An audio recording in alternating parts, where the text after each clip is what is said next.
All right, everyone, welcome back once again to this Beefcast production. I'm casting host Beef. Joining me is Zurtoss, aka Jamel. How's it going?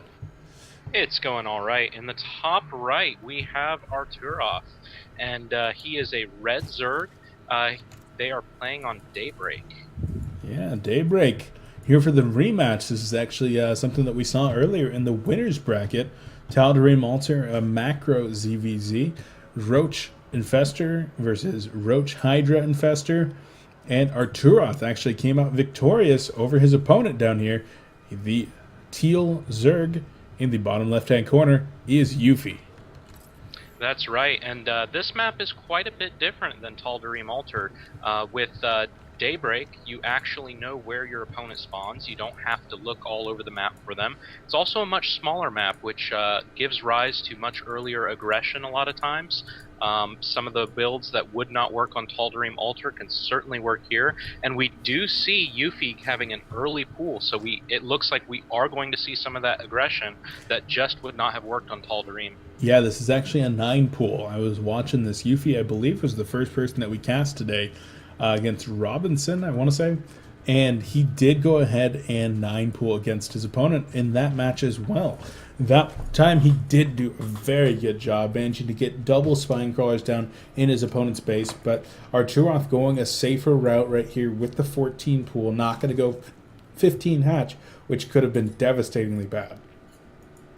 It was interesting because he actually went 15 pool. He made an extra drone there, and I'm wondering if that timing is going to hurt him quite a bit. Yeah, we'll see. 2 drones making their way across the map right now. The Overlords do scout both of these drones, so he could be very well aware of what's going on. But that drone going to make its way out, wants to be able to possibly plant down a hatchery. But as he sees the second drone and the Zerglings that are making their way up here, he's going to say, oh crap, I can't plant down a hatchery right now. I need to make some spine crawlers. I need to make some Zerglings. He does have 3 larvae right here as the spawning pool is going to finish. So as long as he's going to be able to start his queens and he's going to be able to get down some of these Zerglings and maybe a spine crawler or 2 of his own, he should be perfectly fine here. And even the drone's going to be pulled off the line right now, and both of these spine crawlers are going to be forced to cancel. One of them even killed without a cancel, and this aggression is completely over. The Zerglings aren't going to be able to take down anything right now. 6 Zerglings of Arturoth's own are going to be coming out, but once again, another spine crawler going down without a cancel. There are 5 Zerglings versus 6 right here, but some of them in the deep red, but this aggression is completely over, and now it comes down to who has the better economy. And if we take a look at the drone count, it's currently 13-10 in favor of our red player.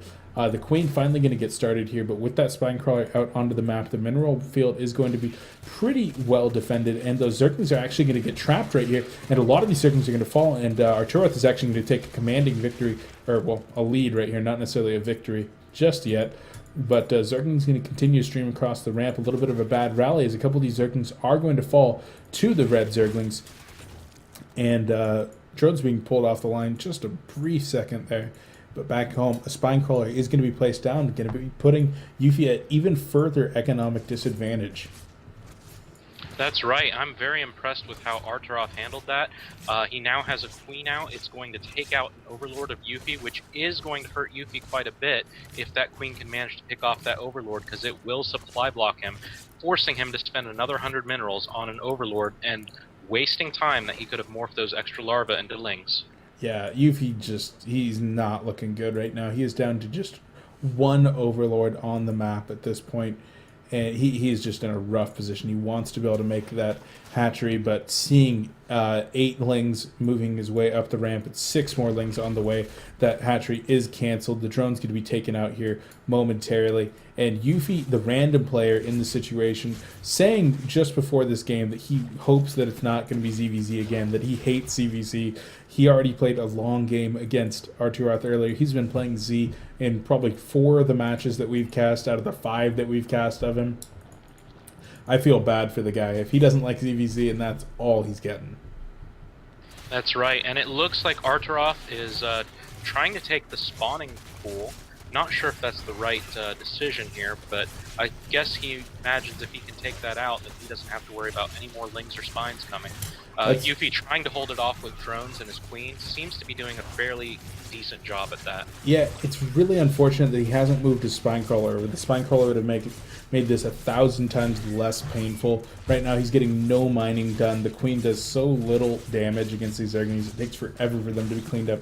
And if we take a look at workers killed, there was just 11 workers killed right there, shutting down the economy of Euphhy even further. Right now it is 14 to 18 drones, but the 18 drone Arturoth is sitting pretty on 2 bases right now, going to be working on getting his gases up. Speed is already about 10% of the way done, even going to be having the gas to put down a baneling nest if he wants to at some point here, going to be able to prevent his opponent from taking a hatchery for a very long time. The evolution chamber does in fact go down over here instead of the roach warren. He had wanted to place a roach warren. It got interrupted by lings, and he replaced an evolution chamber. Just a little bit of nerves getting there on Euphhy. Very understandable after everything he's been through in these games.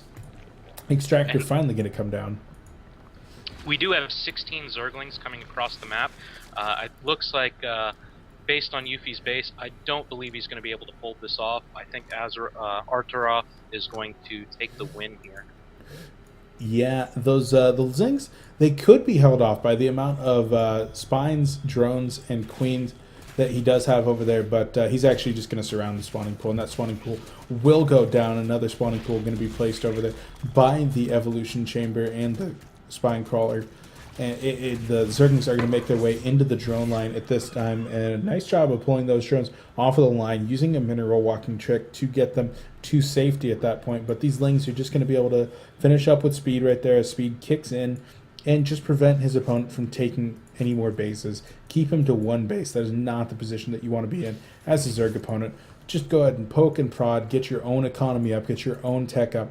You see that there's a roach warren at home. He's going to be able to start taking the lair off of 2 gases right now, making sure that as long as his opponent's on 1 base, there's nothing that he can do to kill him. Just take every greedy advantage that he wants from here. Right, and there's not much Euphy can do about it. He does put down a roach warren, but it's not really well protected by a spine, which is why he's now moving a spine over closer to that warren. Yeah. And the second extractor is going to be going down here.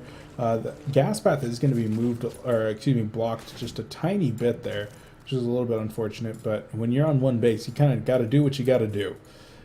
Back at home for Arturoth, gas is 3 and 4 going to be coming up right now as he does continue to go ahead and macro away.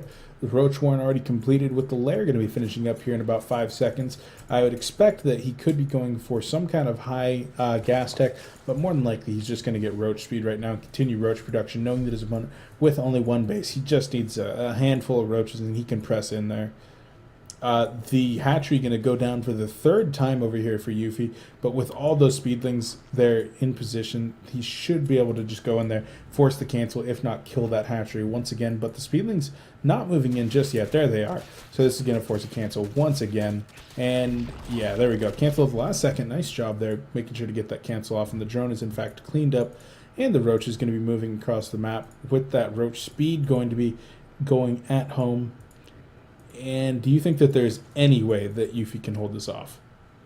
Well, with the amount of minerals he's floating, instead of trying to get that hatch, I would be putting down a couple more spines, because at this point, he's got to know that he doesn't have the army advantage, and the only way that he's going to be able to hold it off is to have that extra defense. Yeah, and the hatchery does in fact get cleaned up there.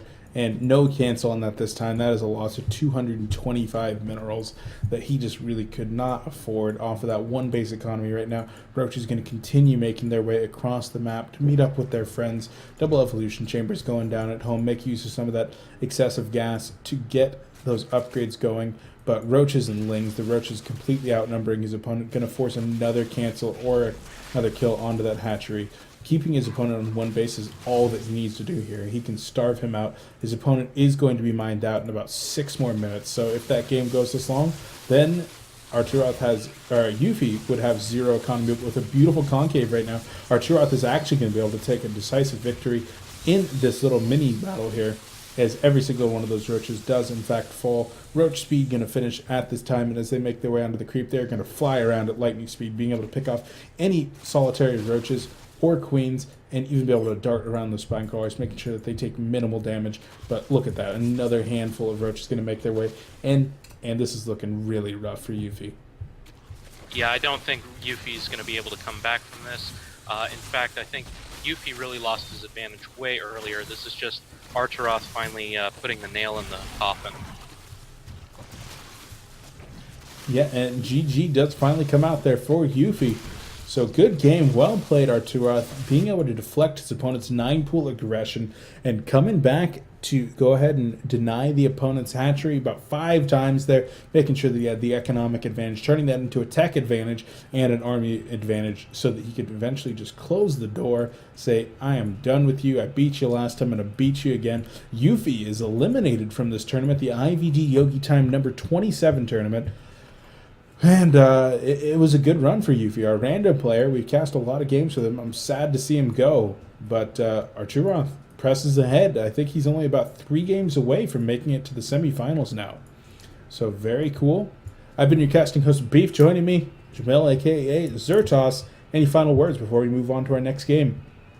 I just wanted to say that it was very decisive. Arturoth showing once again that he has what it takes to beat euphhy when euphhy is Zerg. I wonder how the game would have turned out, however, had euphhy become another race. Yeah, if he was Protoss, we saw a very good Fortress expand from him in one of his other games. Yeah, we'll see. Well, we'll never know.